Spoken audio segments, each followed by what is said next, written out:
Watch this. It's Friday. You know what that means? We made it through the week. Here's what's ahead on the 208. In the conversation of free speech versus being polite, we bring you the latest on a debate in the Idaho House. Lawmakers believe not calling someone by their preferred pronoun, well, they think that's protected speech. We'll explain. We are live in Connecticut this evening as we await the arrival of the new USS Idaho, set to be christened in a special ceremony this weekend. Andrew and Kevin, they bring us the word live from the East Coast. And as we established, yes, it is Friday. So we are digging into the week that was and taking a look at your comments and real suggestions, feedback, really on everything. We'll dive into it right now on the 208. Let's pick up from where we left off on one of our stories yesterday, House Bill 538 on pronoun use. We'll talk about the actual legislation in a second, but first, an update on bill sponsor, Representative Ted Hill. Yesterday, while presenting his bill, Representative Hill, he needed to step aside to handle a personal issue. We wanted to let you know that Representative Hill is doing well, and he was back in the Idaho House today to present his bill. Just want to say, we as a team, we as a newsroom, we're really happy to see that Representative Hill is doing well, and he shared briefly on the House floor this morning that he was taking care of a medical precaution yesterday. Again, really glad just to see he's good and back to work. So let's talk about the legislation itself. It's a conversation about conversation. Pronouns are something that have generated a lot of conversations in Idaho and really across the country. Pronouns, he, she, they, them, long list of all of them. And there's a debate at the Idaho State House about compelled speech. Idaho lawmakers wanted to make sure that state employees are not being punished for using the wrong pronoun to address someone, intentionally or otherwise. So House Bill 538 is titled the Compulsory Gender Language Prohibited Act. It's a great title in terms of function because the proposed law, it would prohibit adverse employment action, punishments against government employees who decline to state their own pronouns or address others using their preferred pronouns that are inconsistent with their biological sex. It also prohibits school employees, public school employees, from addressing minor students using names, titles, or pronouns inconsistent with that student's biological sex without parental permission. The legislation passed on party lines on the Idaho House today. Democrats worry what message the bill sends to transgender and non-binary Idahoans. And our transgender youth are supported and accepted and listened to, they can thrive. What's driving the challenges and higher rates of suicidal ideation among this vulnerable group is attacks on their identity. And there was a study in the Journal of Adolescent Health that found that when young people were able to use their pronouns and their chosen names at school, home, and work, they experienced 71% fewer symptoms of severe depression and a 65% decrease in suicidal attempts. And we've heard from Idaho Republicans that say they get that, but they also say they want to protect free speech. Supporters of the legislation believe that it's a First Amendment right to address people by their biological sex. I will make a special effort when I'm out there, when I go back to my job, and I will make a special effort to recognize these pronouns, genders. I will make a special effort. The key is mandatory bullying, forced speech is everything we're talking about here. And if we don't put this back in the box, what's next? What else is coming next? Extremely important. This is the line in the sand. First Amendment, that's what we're voting for today. Legislation passed on a party lines vote now heads to the Idaho Senate. Should public schools be teaching students about illegal activities? Well, that is the technical crux of House Bill 666.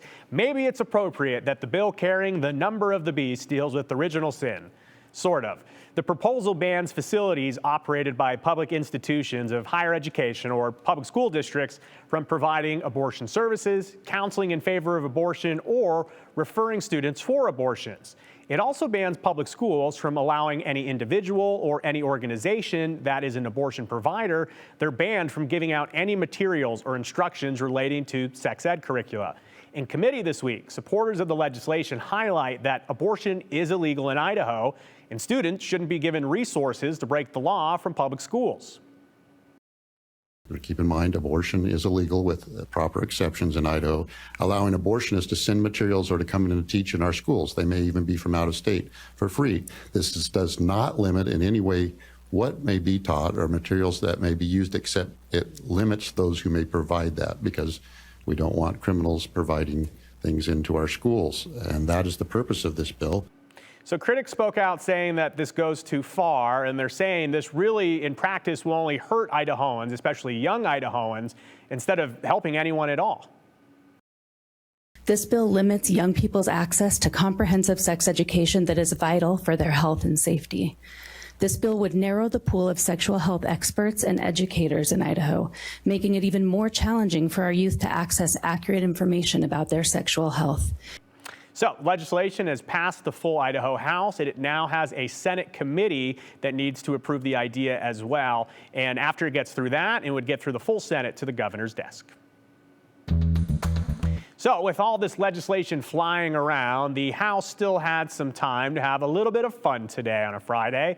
A prank played on House Speaker Mike Moyle, and a great goodbye speech from a House page who spent the last several weeks working in the State House, learning about it all. I don't know who the smart aleck is. This is not going to work.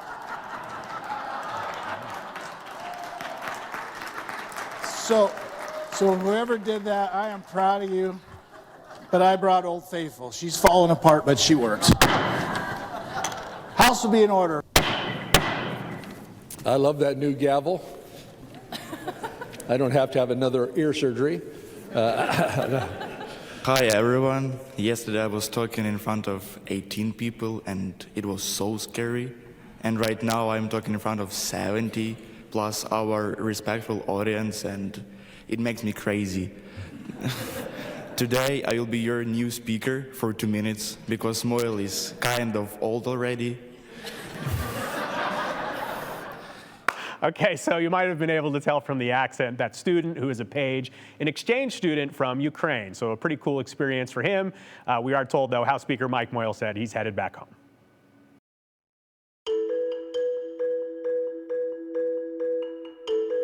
We've got a lot to dig into here on the 208, and that includes the christening of the USS Idaho. Yes, a brand new namesake set to represent the United States of America. We'll tell you all about the special ceremony. Plus, we want your comments. Yes, the number, always the same, 208-321-5614. Please be sure to include your name and hashtag the 208. You can send us comments, questions, suggestions, feedback, whatever it is.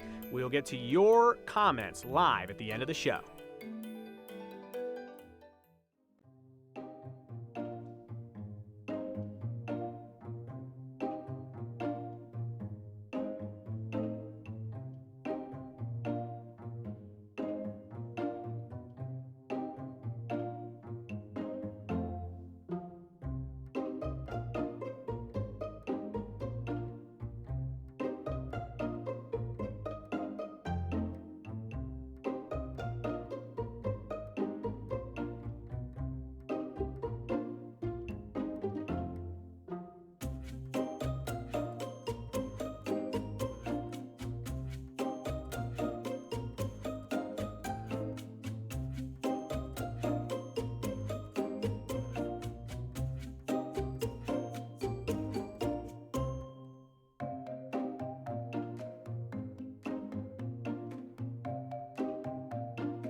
Big day tomorrow for the Nutmeg State and the Gem State, something we've been telling you about all week.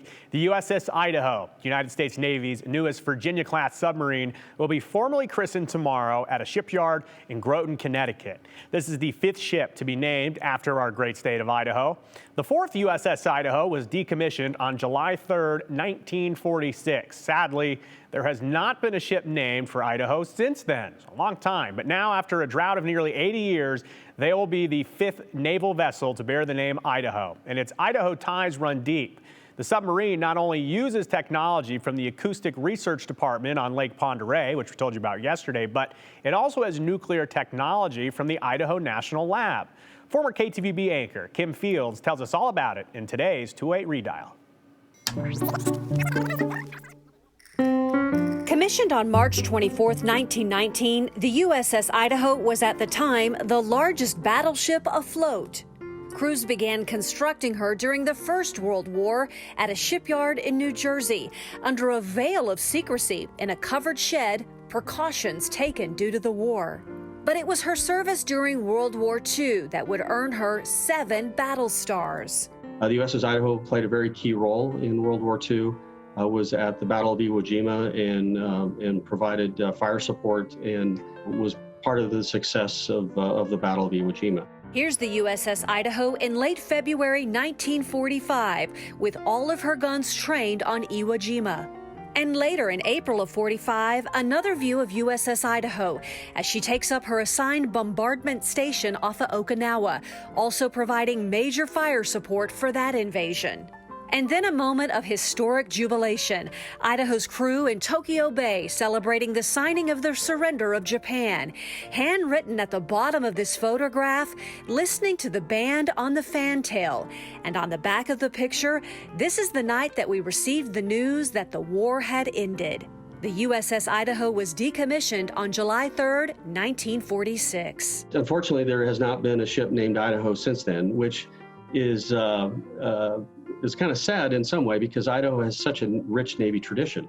But now there is a 5th naval vessel to bear our state's name. It is the most state-of-the-art and will continue to be upgraded as as it goes through its lifetime. An attack submarine with a history rooted deep in Idaho, beginning with Camp Farragut on Lake Pend Oreille. Once the 2nd largest of 7 Navy boot camps in World War II, today it provides the U.S. Navy with an ideal environment for acoustic testing of submarines. After the war, the camp was decommissioned, but the Navy kept a small part of it, and that is Acoustic Research Detachment Bayview, which does acoustic research for submarines. And so There are 5 major steps for ships to become part of the naval fleet, and it takes several years. The first, the naming, which happened in 2015. The second, the keel laying ceremony, marking the beginning of construction. That was in August 2020. The third, the christening this Saturday in Connecticut, followed by a year of sea trials to make sure that the boat floats, and then a commissioning ceremony to officially enter the fleet. 208's Andrew Bartline and photojournalist Kevin Esslinger, they traveled all the way to Connecticut for the christening tomorrow. Andrew joins us live now from the East Coast. Andrew, I can see it's getting dark out there. How's it going? Well, I'm going to blame you for that, Joe. The sunset was beautiful just a few moments ago. If you'd read a little faster, you could have gone out here, could have showed you this beautiful Atlantic Ocean sunset. But I can show you the USS Nautilus right now. This boat's really interesting. It's the world's first nuclear-powered submarine, and it was created in part by technology developed at INL, what we know it to be today. It had a previous name before, but cool piece of history. Idaho ties out here in Groton, Connecticut. USS Idaho christening as well. You said that christening is the third of 5 steps. I'm going to rewrite that for you, Joe. This Native American blessing actually was the third for the USS Idaho, bumping the christening that we'll see tomorrow back to 4th. A career in the Navy really puts the fleet in fleeting. This is my 4th. But Commanding Officer Leslie, I've been entrusted with such a responsibility. He's still due a first. This is very unique. Before the big christening, Idaho's native tribes are offering a personal blessing. And not just to the boat, but to the new USS Idaho crew. They shared a peace pipe packed with bitterroot mountain herbs from the highest point in the Gem State. And the moment to pass on wisdom was far from lost. We talked a lot about being a warrior, and there's a link there between just the military service that many of them have experienced, but on back to the thousands of years and the warriors that have existed in their culture. I don't know of any other ship that's conducted a ceremony like this as part of their christening. Did you smoke the peace pipe, or did you just hold it and meditate for a moment and pass it on? I smoked it as well. What was it like? Cleansing. A one-of-a-kind ceremony for a namesake or the honor. Brooklyn Baptiste represents the Nez Perce tribe, and he knows the relationship between the United States and his people to be complicated. A historical battle site in Whitebird, Idaho, where the government and the Nez Perce fought, but now we're here supporting the same government. Regardless of our history, whether it was yesterday or hundreds of years ago, we still try to thrive for a commonality and peace. We still have to work together. And they are. Just take a look. There's nothing complicated about this friendship. And so gave him some of the medicinal things that we use today, we smudge with, we pray with, gave it to him to keep with his boat. It's no small gesture. Token of appreciation and acceptance. Because while boats come and go, That ship was going to protect for the next 30 years. these moments live in perpetuity. I wish I could be the captain of Idaho forever. All right, Joe, my apologies. Maybe I spoke too soon. Actually is a pretty beautiful sunset. So I might have roughed you up there a little prematurely. But we'll be out here tomorrow for that christening, technically still the third of a 5-step process. But we'll give you all those details here from Connecticut this Saturday. Joe? You know, Andrew, I was going to do some of your laundry for you while you're out of town, but I might be too busy this weekend now. I'll get to it when I get back. Okay. All right. We'll talk offline. Thanks, Andrew. And if you want to watch the USS Idaho christening live tomorrow morning, it'll be at 8 a.m. here local time. We'll be streaming it on ktvb.com, KTVB Plus, and KTVB's YouTube channel. Also want to tell you the American Legion in Meridian will also have a live watch party at 8 a.m. If you don't want to get up that early on a Saturday, do not worry. There are a lot of watch parties throughout the day in different parts of the state. You can see right now some of those are listed on your screen. And if you want to share these or want to check in on them later, you can go to ktvb.com with full details. We'll be back after this.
A beautiful weekend is ahead for us with some temperatures that we haven't seen probably since October as we get towards the end of this warming trend. But even though we don't have fresh snow falling, looks like some people are still enjoying the bluebird conditions up at Bogus Basin. All the way through this weekend, we'll continue to see light winds in the afternoons in valley locations, which is very typical around the springtime. And after all the warming and the sunshine, we do take a dip towards back a cooler and wetter trend. But overall, for this weekend, you can see that those temperatures are going to be close to the mid to upper 60s in valley locations. Meanwhile, in the mountains, it will be a similar warming trend over the next few days. Temperatures just a little bit cooler. Still a chilly morning tomorrow and Sunday. Things a little bit brisk, but warmer than they will be tomorrow. But you can see as we go throughout the rest of your week in your 7-day forecast, we peak close to 70 degrees on Tuesday before we start to see cooler conditions return. All right, well, we are in the thick of Idaho politics season, and we did through a lot of legislation this week. 14 pieces to be exact here on the 208, 12 in the House, 2 in the Senate. So let's see where some of the main legislation we covered stands now. Let me be clear. There is no pornography in Idaho libraries. I can tell you, if this doesn't pass, we're going back to that bill. On Monday, we told you about the latest library bill, House Bill 710. It tweaked a few things from the failed House Bill 384 and Senate Bill 1289. The new bill says a complaint would either move a book to the adult section or open up the library for a civil lawsuit. The amended bill outlines a universal complaint form. The bill does not rewrite the current state definition of sexual conduct, so it does include homosexuality. On Wednesday, House Bill 710 passed the House and is currently in the Senate State Affairs Committee.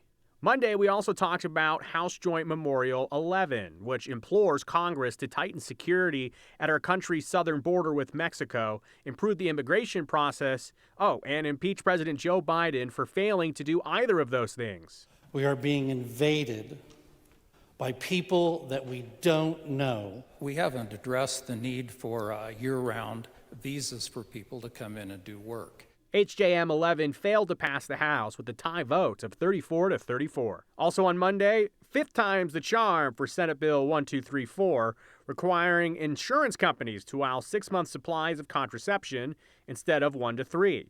It passed the House by 1 vote. Senate Bill 1234 was delivered to the governor's desk earlier this week. It is sitting there waiting for action. We'll let you know if and when he signs it into law.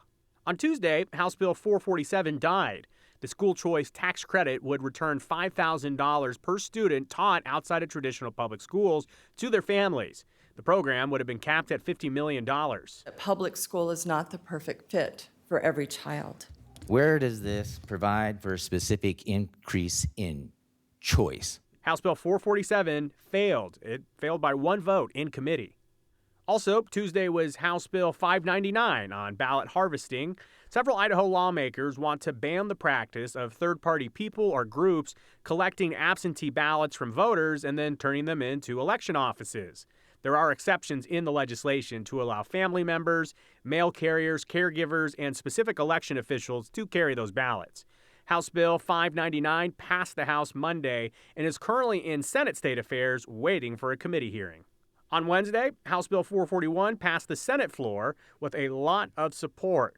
The bill wants to rewrite Idaho's drug paraphernalia law so that fentanyl testing strips aren't considered drug paraphernalia.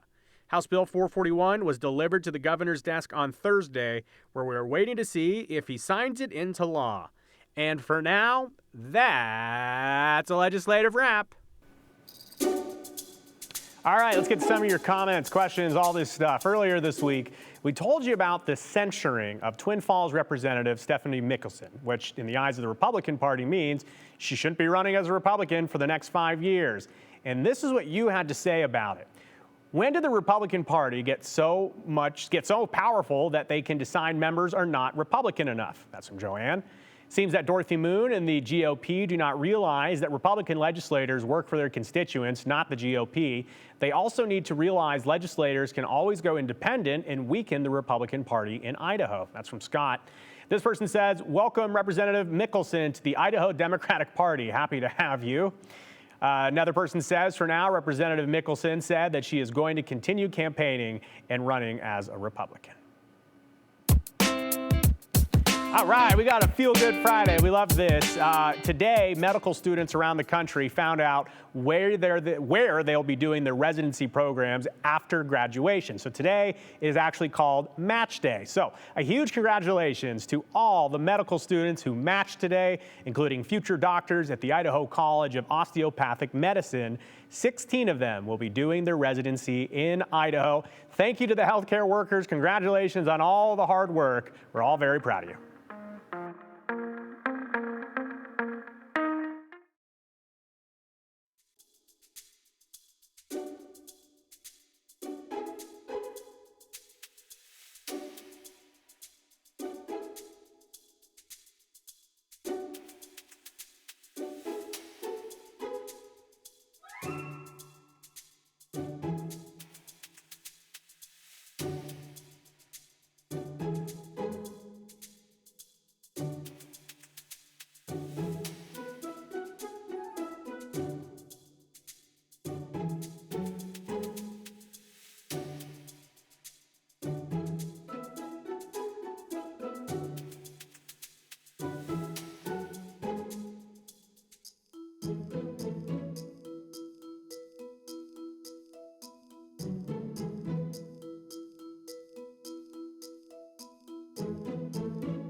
All right, let's get some of your comments to end the week here. That's an official sound. Abortion should be part of sex education. Any and all solutions to prevent or eliminate unwanted pregnancy should be taught by parents and educators. That's from Larry. Thanks for the comment, Larry. Chuck says, 208, we need to have the legislature come into session every 2 years. I am tired of all the wasted dollars and waste of time. This person says, isn't there a USS Boise? The mayor's office has a silver set that has the USS Boise on display. Yes, there is a USS Boise, and it is still out there, and it's still operating. So there you go. All right, we'll see you Monday.